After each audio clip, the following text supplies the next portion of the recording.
আসসালামু আলাইকুম। BBN MB solution মেডিসের পেজের পক্ষ থেকে সবাইকে জানাই অভিনন্দন ও শুভেচ্ছা। আজকে আমরা আলোচনা করব বিবি honours second year department of accounting এর ইন্টারমিডিয়েট অ্যাকাউন্টিং এর অত্যন্ত গুরুত্বপূর্ণ একটি অধ্যায় প্ল্যান্ট অ্যাসেট নিয়ে।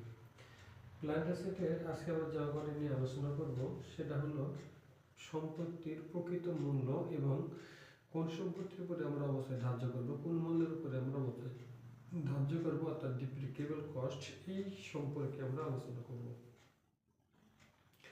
তার আগে সবার কাছে অনুরোধ, যারা আমাদের পেজটিতে নতুন তারা অবশ্যই বিবিএন এমবি সলিউশন মেডিসের পেজটি ফলো করে আমাদের সাথে থাকবেন, এবং যারা আমাদের ক্লাসগুলো নিয়মিত দেখেন তারা অবশ্যই আমাদের বিবিএনবি24 ইউটিউব চ্যানেলটি সাবস্ক্রাইব করে আমাদের সাথে থাকবেন।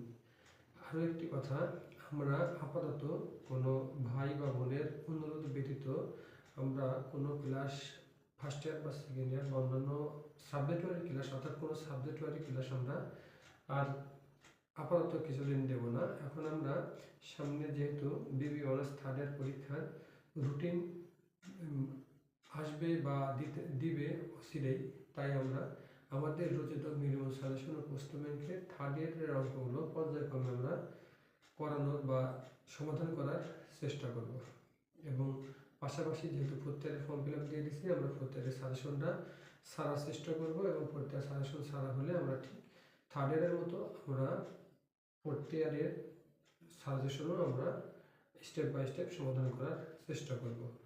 আর যাদের ফার্স্ট ইয়ার বা সেকেন্ড ইয়ার ভাইরা আমাদের ফলো করেন তাদের কাছে অনুরোধ, আপনাদের যদি বেসিক্যালি কোনো অধ্যায় বা কোনো অঙ্কের সমস্যা থাকে তাহলে আমাকে বলবেন, এর ফাঁকে আপনাদের সমস্যা সমাধানের জন্য আমি ক্লাস আপলোড দেব। যাই হোক, আমরা কথা বাড়াবো না, আমরা একটি অঙ্ক ভাই করে লিখে রাখছি, সেটা দিয়ে আমরা প্ল্যান্ট অ্যাসেটের প্রকৃত মূল্য নির্ণয় করা শিখব, এবং অবশ্যই অবচিত মূল্য, অর্থাৎ যে টাকার উপরে আমরা অবশ্যই ধার্য করবো সেই মূল্য নির্ণয় করা আমরা শিখব। প্রথমে বলি, ধরে নাও তোমরা একটি কোম্পানির মালিক, তোমার প্রতিষ্ঠানের একটি মেশিনারি বা একটা মেশিনের বা একটা সম্পদের প্রয়োজন। তো এই সম্পদটি সাধারণত আমাদের দেশে পাওয়া যায় না, তখন তুমি সেটা কী করবে, বিদেশ থেকে ক্রয় করে আমাদের দেশে বা তোমার প্রতিষ্ঠানে নিয়ে আসবে। সেই ক্ষেত্রে তুমি মেশিনটা ক্রয় করছো, ধরো সাপোজ সেটা ইন্ডিয়া বা যুক্তরাষ্ট্র বা চীনে, তো সেটা যখন তুমি বাংলাদেশে নিয়ে আসবে তাহলে অবশ্যই তোমাকে সেটা জাহাজ বা শিপে করে নিয়ে আসতে হবে। সেটা কী করতে হবে, মংলা অথবা চট্টগ্রাম বন্দরে তুমি কী করবা, সেটা হচ্ছে খালাস করবা। ওখান থেকে তুমি গাড়িতে করে অথবা রেলে করে অথবা ট্রাকে করে সেটা তোমার প্রতিষ্ঠানে নিয়ে আসবে, এবং প্রতিষ্ঠানে নিয়ে আসার পরে প্রকৌশলের দ্বারা সেই মেশিনটি প্রতিস্থাপন করবে এবং তারপরে তুমি উৎপাদন কাজে নিয়োজিত করবে।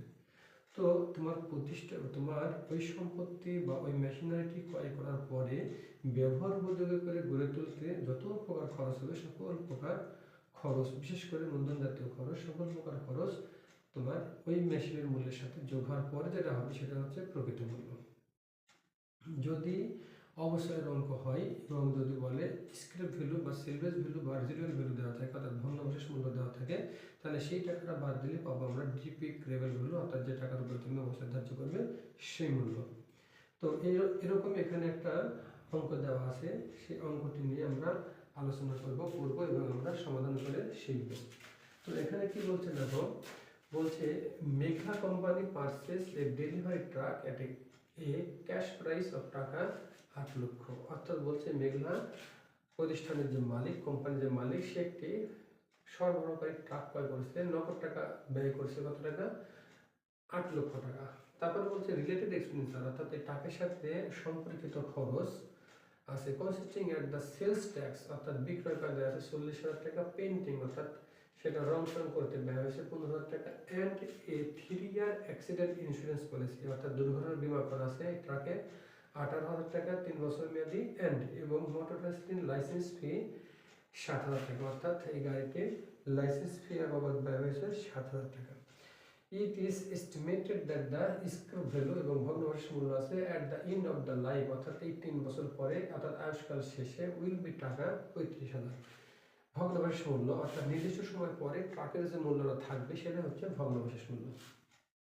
Determine the cost of truck, অর্থাৎ এই ট্রাকের প্রকৃত ব্যয় নির্ণয় করতে বলছে বা মূল্য নির্ণয় করতে বলছে, অ্যান্ড ডিপ্রিকেবল কস্ট অফ ট্রাক, অর্থাৎ যে এই ট্রাকের অবস্থায় ধার্য করতে হলে যে টাকার উপরে আমরা অবস্থায় ধার্য করবো সেই মূল্য নির্ণয় করতে বলছে। এখন আমরা অঙ্কটি সমাধান করব। সলিউশন, আমরা আবার সলিউশন করব। তো তাহলে আমরা কি লিখতে পারি যে ক্যালকুলেশন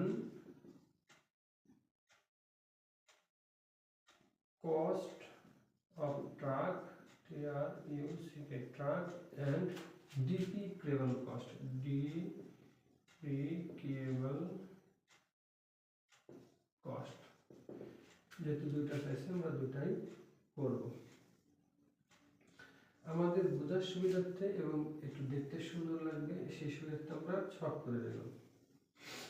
যদি আমরা ছক করে নিই তাহলে উপস্থাপনে দেখতে ভালো লাগবে, তাই ছক না করে করলেও কোনো সমস্যা হবে না। যাই হোক, তো এখানে আমরা যে ট্রাকটি ক্রয় করছি সেখানে আমাদের নগদ মূল্য গেছে কত, অর্থাৎ truck price, TRUCK, truck price, ট্রাকের মূল্য আমরা ব্যয় করছি কত টাকা, ট্রাকের মূল্য আমরা ব্যয় করছি হচ্ছে 8 লক্ষ টাকা।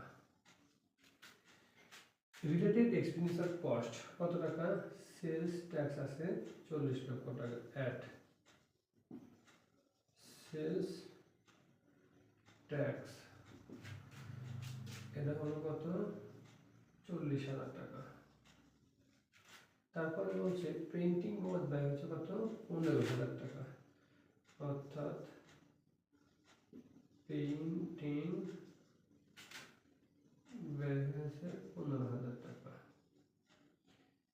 এই হলো 8,55,000 টাকা। এটা হলো cost of truck, cost of truck, TRUCK, truck. এখন ভাই বলতে প্রশ্ন থাকতে পারে আরো দুটি খরচ ছিল, অর্থাৎ অ্যাক্সিডেন্ট ইন্স্যুরেন্স পলিসি 18,000 টাকা এবং মোটর ভেহিকল লাইসেন্স ফি কত টাকা, 7,000 টাকা। সাধারণত প্রথম কথা, ইন্স্যুরেন্স এবং লাইসেন্স ফি আমাদের খরচের আওতাভুক্ত নয় এবং আসবে না। সহজভাবে বলতে গেলে ইন্স্যুরেন্স পলিসি নির্দিষ্ট মেয়াদ শেষে তুমি এখান থেকে প্রিমিয়াম পাবে, এটা আসলে খরচ নয়, অর্থাৎ মুনাফা জাতীয় ব্যয়। আর মোটর ভেহিকল লাইসেন্স যেটা আসলে গাড়ি চালানোর জন্য বা গাড়ির যে লাইসেন্স সরকার থেকে অনুমতি নিতে হয়, সেটা হচ্ছে মুনাফা জাতীয় ব্যয়ের মতোই, অর্থাৎ এটা কখনো বিলীন হওয়ার জিনিস নয়, অর্থাৎ বিলীন হয়ে যাবে না, এর বেনিফিট তুমি পাবে, যার কারণে এই খরচগুলো আসে না, কত মুনাফা জাতীয় ব্যয়গুলো আসে না। এবার হচ্ছে আমরা কি করব,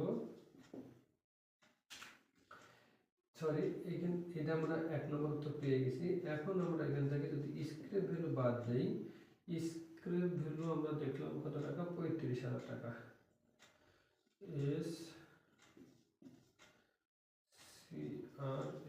স্ক্র্যাপ ভ্যালু কত টাকা, 35,000 টাকা। আমরা বলছিলাম যে ভগ্নাবশেষ মূল্য যদি আমরা বাদ দেই তাহলে আমরা যে টাকাটা পাবো তার উপরে আমাদের ধরতে হবে। সেই হিসাবে আমরা এখন স্ক্র্যাপ ভ্যালু যদি আমরা বাদ দিই তাহলে পেয়ে যাবো ডিপ্রিকেবল ভ্যালু, অর্থাৎ এই টাকার উপরে আমাদের অবচয় ধার্য করতে হবে।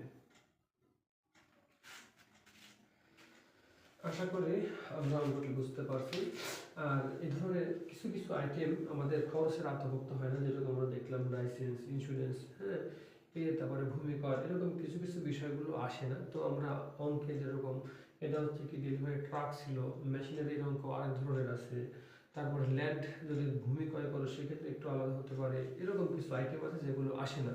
তো এই অঙ্কগুলো আমরা করতে করতে সেগুলো জানতে পারবো। তো আমার ট্রাক রিলেটেড যে অঙ্কটি আমরা উপস্থাপন করছি 2016 সালের অঙ্ক, আশা করি তোমরা এই অঙ্কটি বুঝতে পারছো। তারপরে যদি তোমাদের কাছে কোনো প্রশ্ন থাকে কমেন্ট বক্সে প্রশ্ন রেখে যাবে। তো আজকে পর্যন্তই, সবাই ভালো থাকুন, আল্লাহ হাফেজ। আর BBNMB সলিউশন মনিটরিং পেজের সাথে থাকুন, সেই সাথে আমাদের BBMB24 ইউটিউব চ্যানেল সাবস্ক্রাইব করে আমাদের সামনে চলার পথকে ত্বরান্বিত করার জন্য সবার প্রতি অনুরোধ রইল। আল্লাহ হাফেজ, আসসালামু আলাইকুম।